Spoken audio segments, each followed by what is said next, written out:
Je ne sais pas si vous êtes familier de l'autisme, mais si c'est le cas, peut-être que vous êtes déjà tombé sur l'expression de mère réfrigérateur. C'est une expression qui a été vachement popularisée en France dans les années 70, mais qui date de bien avant. Et en fait, elle a été construite un petit peu sur un quiproquo. Et pour comprendre tout ça, on va revenir dans le passé pour bien analyser. En fait, tout commence en 1935 avec un certain Leo Kanner, puisque c'est à cette date qu'il va sortir un livre intitulé Child Psychiatry, qui est un livre dédié uniquement à la psychiatrie de l'enfant. Et il faut savoir que quand ce livre est paru, il a directement fait référence dans son domaine. Et en fait, Leo Kanner, qui faisait consensus à son époque, a sorti un article qui est paru dans une revue Nervous Child, qui s'intitule « Troubles autistiques du contact affectif », et en fait c'est le premier article dans lequel sont décrits des cas d'autisme. Cependant, Leo Kanner ne serait peut-être pas grand-chose dans le monde de l'autisme sans un certain Oliver Triplett Jr. En fait, Oliver Triplett Jr., il est avocat et il a un fils qui présente des troubles ou des comportements assez particuliers. Et en fait, Oliver a entendu parler de la réputation de Kanner et il décide de lui écrire une lettre de 33 pages pour décrire les 5 premières années de la vie de son fils Donald Triplett. Il y relate son comportement et explique que Donald ne manifestait aucun désir d'être avec sa mère Mary, pour laquelle en fait il n'a jamais pleuré. Il pouvait se montrer totalement indifférent à son entourage pour qui il ne montrait aucune affection apparente et il semblait vivre en lui-même. Et il était tout à fait inconscient de tout ce qui se trouvait autour de lui. Apparemment, il avait fréquemment des crises de colère et ne répondait pas souvent à son nom. Par contre, il était fasciné par les objets qui tournaient ou par les nombres, les notes de musique, les images de présidents américains et aussi les lettres de l'alphabet. D'un autre côté, il avait des compétences mentales assez extraordinaires. Il avait par exemple mémorisé le 23e psaume à l'âge de 2 ans et il connaissait sur les doigts de la main 25 questions et réponses du catéchisme presbytérien. Tout comme il adorait réciter l'alphabet à l'envers et avait une excellente oreille musicale. À la suite de cette lettre, Mary et Oliver, accompagnés de leur fils Donald, sont allés à la rencontre de Leo Kanner. Ce qui s'est passé, c'est que durant l'entrevue, Leo Kanner est subjugué, il n'a jamais rien vu de similaire. Et d'ailleurs, ça se ressent totalement dans les dossiers médicaux, puisqu'il est incapable de donner un diagnostic. Ce qu'on peut voir en marge, c'est schizophrénie, point d'interrogation, comme diagnostic. Il le dit d'ailleurs à Mary, avec qui il a une correspondance, il ne sait pas donner un diagnostic à son fils. Par la suite, Leo Kanner va rencontrer près de 8 cas assez similaires à celui de Donald, et va en extraire quelques concordances comme le besoin de solitude, le besoin de similarité, et va nommer cet état la perturbation autistique du contact affectif. Alors ce qu'il faut savoir, c'est que le mot autisme n'a pas été inventé par Leo Kanner. C'est un terme qui a été inventé par un certain Bleuler en 1911 et qui, à la base, ne décrit pas du tout une maladie, mais plutôt un symptôme d'une autre maladie bien connue, la schizophrénie.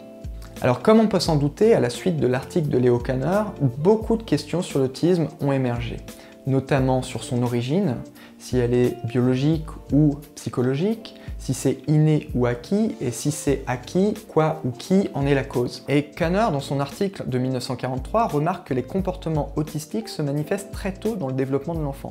Dans le dernier paragraphe, il écrit « Nous devons donc conclure que ces enfants sont venus au monde avec une incapacité innée pour le contact affectif biologiquement programmé qui se forme normalement avec autrui, tout comme d'autres enfants viennent au monde avec des handicaps physiques ou intellectuels innés. » Pourtant, il semble dans cette même publication se poser des questions sur les parents. En effet, on peut également lire « Comment expliquer le fait que tous nos patients sont issus de parents très intelligents ?» Une chose certaine, c'est que le caractère obsessionnel est très présent dans le contexte familial. Les journaux de bord et rapports très détaillés, ainsi que le rappel fréquent, après plusieurs années, de la capacité des enfants à réciter 25 questions et réponses du catéchisme presbytérien, à chanter 37 berceuses ou à distinguer 18 symphonies, illustrent parfaitement bien ce caractère obsessionnel des parents. Un autre fait est particulièrement remarquable. Dans tout le groupe, il y a très peu de pères et de mères affectueux. Pour la plupart, les parents, grands-parents et collatéraux sont des individus qui ont un goût marqué pour les abstractions de nature scientifique, littéraire ou artistique, et qui ne manifestent que peu d'intérêt véritable pour autrui. Si, à la suite de cette lecture, on peut avoir la sensation que Leo Kanner est très accusateur envers les parents, c'est pas du tout le cas. Pour Leo Kanner, il n'y a pas du tout de relation de cause à effet entre le comportement des parents et la pathologie de l'enfant. En revanche, ça va se gâter un petit peu plus tard. En 1949, il va en fait écrire un article complémentaire à son article initial où la moitié est dédiée aux parents. Et en 1952, il va carrément déclarer « Ces enfants étaient des sortes de cobayes car le souci de performance était le moteur des parents plutôt que la chaleur humaine et le plaisir d'être ensemble. Ils étaient comme gardés dans des frigidaires qui ne se décongelaient jamais. » Et en 1960, dans le Time, magazine à grande audience, il déclare que les enfants autistes étaient issus de parents qui viennent tout juste de se dégeler suffisamment pour faire un enfant. Ce sont les premières mentions de parents gelés, et surtout, il semble en faire la cause. Et souvenez-vous de ce qu'on a dit précédemment, Leo Kanner est une sommité dans son domaine. C'est également le premier à avoir écrit sur l'autisme, alors du coup, quand il fait une déclaration sur ce domaine, l'impact il est énorme. Quant à savoir ce que voulait vraiment dire Kanner, s'il s'agissait d'une phrase malheureuse ou non, il explique plus tard avoir souvent été accusé à tort d'avoir prétendu que tout était de la faute des parents, et trouve contrariant que l'on ait oublié sa préférence initiale pour l'explication biologique. En même temps, il est important de remettre un peu les choses dans leur contexte. À l'époque, l'autisme vient à peine d'être mis en lumière, et c'est aussi l'époque du plein essor de la pensée psychanalytique aux États-Unis. Et en fait, en psychanalyse, c'est assez souvent les parents qui sont la cause d'une pathologie, d'une maladie, etc. Et comme certains comportements pouvaient être assimilés à celui d'enfants mal éduqués, par exemple un enfant autiste peut avoir des difficultés à tenir en place, refuser de s'asseoir, refuser de prêter des jouets, piquer des crises de colère, et ben on a tout de suite fait le rapprochement avec les parents. Cela dit, si un enfant autiste a ce genre de comportement, c'est pas lié à une mauvaise éducation, mais plutôt à un manque de repères sociaux. Et quand on a très peu étudié le comportement d'enfants autistes, comme la majorité de la population, surtout à cette époque, parce qu'on vient tout juste de découvrir l'autisme, et bah le responsable c'est souvent le parent et on ne conclut pas du tout à la maladie. Un autre élément qui a amené Kanner à penser que les parents pouvaient être la cause de l'autisme, c'était que pour lui, c'était pas possible que des enfants de 2 à 3 ans puissent apprendre des psaumes, retenir le nom des présidents à cet âge-là, sans une intervention extérieure. Et pour lui, ça collait plutôt bien avec son observation de parents distants, de parents un peu trop intellectuels qui offraient pas de chaleur à leurs enfants et uniquement une espèce de compétition. Et du coup, il a fait ce rapprochement. Cependant, l'erreur majeure de Kanner dans son observation, comme le dit si bien Temple Grandin dans son livre « Dans le cerveau des autistes », est qu'il a inversé cause et effet. L'enfant n'était pas psychiquement isolé et physiquement destructeur parce que les parents étaient émotionnellement distants. Au contraire, les parents étaient émotionnellement distants parce que l'enfant se montrait psychiquement isolé ou physiquement destructeur. C'est en 1967 que l'expression de Leo Kanner va vraiment prendre une toute autre ampleur avec un certain Bruno Bettelheim. Bruno Bettelheim est un psychanalyste et il est également le directeur de l'école orthogénique de l'université de Chicago. Si vous ne connaissez pas cette école, c'est normal, mais s'il fallait retenir une seule chose, c'est que pour Bruno Bettelheim, cette école c'est un lieu d'expérimentation pour ses idées pédagogiques, pour ses idées psychothérapeutiques qu'il décrit dans ses livres. En fait, Bruno Bettelheim a été vraiment beaucoup marqué par son expérience au camp de concentration, et ça peut se comprendre, en 1938. Et en fait, il en fait le centre de ses hypothèses. À ce sujet, dans son livre « La forteresse vide », on peut lire « Dans les camps de concentration allemands, je fus le témoin incrédule de la non-réaction de certains prisonniers aux expériences les plus cruelles. Je ne savais pas alors, et ne l'aurais jamais cru, que j'observerais chez des enfants, dans l'environnement thérapeutique le plus favorable, un semblable comportement engendré par ce que ces enfants avaient vécu dans le passé. » C'est dans ce livre qu'il explique que l'autisme est certainement de nature biologique, mais il ajoute une interprétation psychanalytique. En fait, pour lui, les enfants autistes sont prédisposés génétiquement à l'autisme, mais c'est pas obligatoire que la maladie se déclare. Et pour se déclarer, eh bien, il faut une cause environnementale. Et cette cause environnementale, c'est les parents. Avant de continuer, j'aimerais préciser plusieurs choses. D'abord, les hypothèses de Bruno Bettelheim, et notamment celle-ci, n'ont pas été publiées dans une revue à comité de lecture. Et c'est vraiment très important de le préciser parce que le livre, en fait, La forteresse vide, c'est un livre qu'il a publié à titre purement personnel. C'est pas quelque chose qui a été vérifié par une communauté scientifique derrière, c'est quelque chose qu'il a publié comme ça et qu'il a offert au monde en quelque sorte, sans que personne ne puisse dire quoi que ce soit dessus, si ce n'est l'éditeur sur la syntaxe, la forme, etc. Donc ça pouvait pas faire consensus. D'autant que sa méthodologie et sa rigueur n'étaient pas en sa faveur. Ajoutons à cela que les propos de Bettelheim pouvaient être ambigus. Par exemple, j'ai insisté sur le fait que Bettelheim acceptait qu'il y ait une cause biologique et que la faute n'était pas pour lui entièrement des parents. Pourtant, nous pouvons lire dans le même livre: tout au long de ce livre, je soutiens que le facteur qui précipite l'enfant dans l'autisme infantile est le désir de ses parents qu'il n'existe pas. Alors du coup, on arrive quand même à un certain mystère. Comment ça se fait qu'une hypothèse qui n'a pas été validée par une communauté de chercheurs ait suscité un tel engouement? Eh bien, la principale raison, c'est qu'il ne s'adressait pas uniquement à la communauté scientifique, mais également au grand public, tout en donnant la sensation d'avoir fait une découverte scientifique rigoureuse. En effet, Bettelheim voulait convaincre la communauté scientifique, et il imite ainsi la structure, la démonstration, le raisonnement scientifique, mais l'ensemble de sa méthodologie souffre d'être testable, réfutable.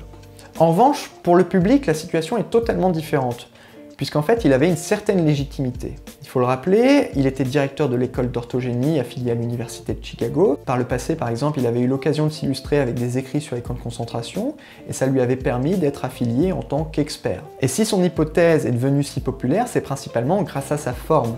La forteresse vide est en effet un livre accessible, où on peut être pris dans le récit, mais en parallèle, le propos est agrémenté de jargon scientifique. Il y est fait mention de statistiques censées permettre d'appuyer sa démonstration, il explique que ses recherches ont été vérifiées par ses collaborateurs. En bref, le contenu est très persuasif et très difficile pour des personnes qui ne sont pas spécialistes à remettre en question. D'autant qu'à l'époque, quand les scientifiques s'insurgeaient de ces hypothèses, ils le faisaient davantage dans des revues académiques que dans des revues qui étaient destinées à un grand public. Alors du coup, Bettelheim, en voulant convaincre la communauté scientifique, il a finalement réussi à convaincre le grand public. En France, c'est en 1969 qu'est traduit son livre La forteresse vide. Et bien qu'il paraît évident qu'elle ait permis de propager ces hypothèses, d'après Jacques Hochman, c'est vraiment en octobre 1974 que son idée s'est vraiment développée. Sur la première chaîne de télévision française est diffusée une série de 4 émissions réalisées par Daniel Carlin, entièrement dédiées à Bruno Bettelheim.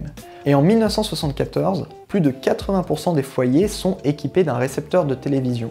Et il n'existe alors que 3 chaînes, en sachant que TF1 et Antenne 2 représentent près de 80% du volume horaire total. Il faut aussi préciser que FR3, qui vient tout juste de naître, n'est pas encore diffusé dans la totalité du territoire français. Alors à l'époque de la diffusion, les téléspectateurs n'avaient finalement que très peu de choix de programmes, ce qui explique l'impact qu'a pu avoir ces émissions. Ils ont permis à la fois d'avoir une large audience, mais également de faire de Bruno Bettelheim un expert de la question auprès du grand public. Il semblerait même que ces émissions trouvèrent une place de choix dans les centres de documentation des lycées et furent montrées à loisir aux élèves en cours de philosophie. Bettelheim prétendait même avoir guéri des dizaines d'enfants autistes.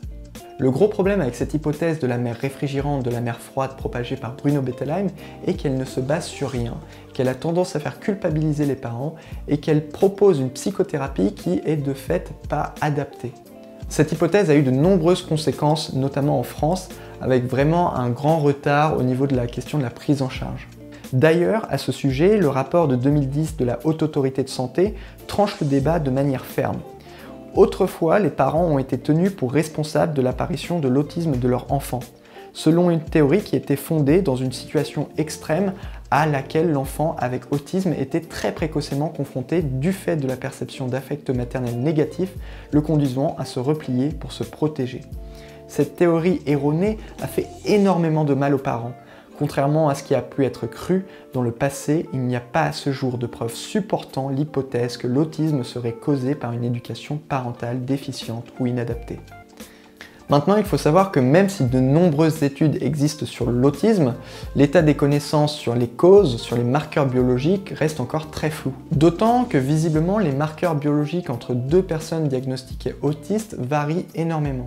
Ce qui explique d'ailleurs pourquoi on parle plus d'autisme mais plutôt de troubles du spectre autistique. Mais nous en reparlerons plus tard dans un prochain épisode dédié à une expression assez contestée, celle d'épidémie d'autisme. En attendant, ce que j'espère que vous retiendrez de cet épisode, c'est qu'il faut toujours se méfier, que ce soit d'un documentaire ou d'un livre, il faut toujours aller à la source de l'information, vérifier, croiser les sources. D'autant que nous avons la chance de vivre dans une époque où les ressources ne manquent pas. Pour finir, j'aimerais vous recommander très fortement un livre, Dans le cerveau des autistes de Temple Grandin. C'est ce livre qui m'a donné l'idée de cet épisode, il est très bien écrit et surtout très fiable. Allez, salut à tous et à la prochaine.